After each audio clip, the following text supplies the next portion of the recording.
evidently called Autumn, who was near her age and had short red hair. She glanced at me. "This girl reminds me of the guide who gave us the Mount Cavalry Cemetery tour in costume, remember?" Cemetery tour? That was unusual. I returned to my station behind the antique reception desk and opened the booking book on the marble desktop. The freak snowstorm that had powdered our guests on their way in had coincided this year with a semi-regular March freeze that longtime Southerners called Red Bud Winter. The intersection of the two meant some of the white fluff might remain with us a day or so. I was overjoyed. Like many in these parts, I nursed a starving hope that this year might finally bring snow worthy of making men and angels. I blamed Hollywood for this fantasy of charming white winters. Christmas movies were nearly always set somewhere up north. The moose-ish man opened a bag of pretzels from his pocket, sat down in the nearest armchair, and began to slowly munch his noisy snack. "A real charmer, isn't it, hun?" The other man in the foursome clamped his arm around the waist of the brunette woman, who had started to wander away.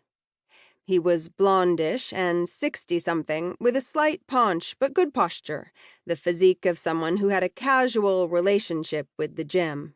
"Not too different from how I remember it." "Just like you said." She nodded politely.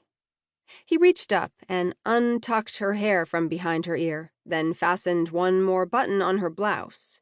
She frowned, twisted out of his embrace, and joined the redhead at the wall mural beyond the wide staircase, as if to inspect its classical garden scene more closely.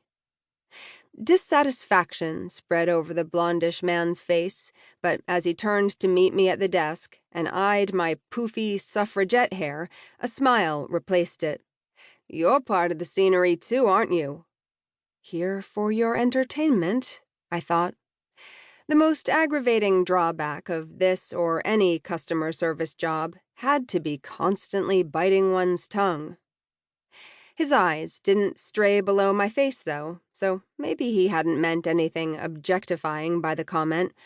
Then again, the men who best hid their ogling were often the most dangerous, in my experience. "Yes, sir," I smiled back at him.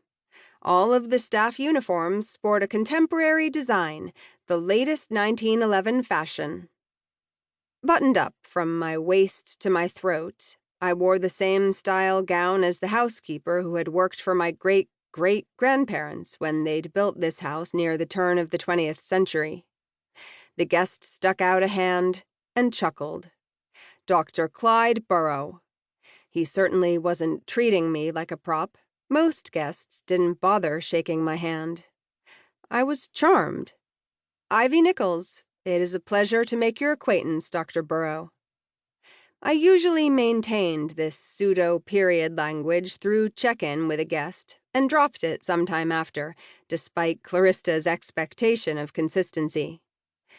"Did I hear you say you've been a guest of the house before, sir?" "Great question. I was, but that was well before you got here. Before this mansion was a hotel, it was actually a private residence."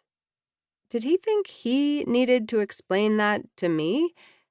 I disguised my frown with a mock cough and focused on the intriguing part of what he'd said. In the 9 months or so that I'd been working at Hotel 1911, no guest had mentioned visiting my family here. "You were a guest of the Morrows, sir?" "That's right, back in my college days." He lifted a finger toward the desk.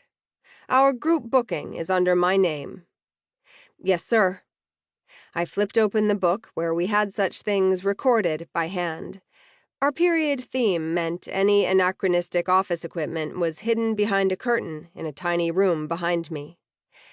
It was just as well he'd changed the subject. Having never known the Morrows, I still struggled with imposter syndrome and wasn't ready to be telling outsiders I was a descendant of the original owners. "I see we have you and Ms. Gallagher in the Achilles suite, sir. A fine choice. Our grandest room," I said.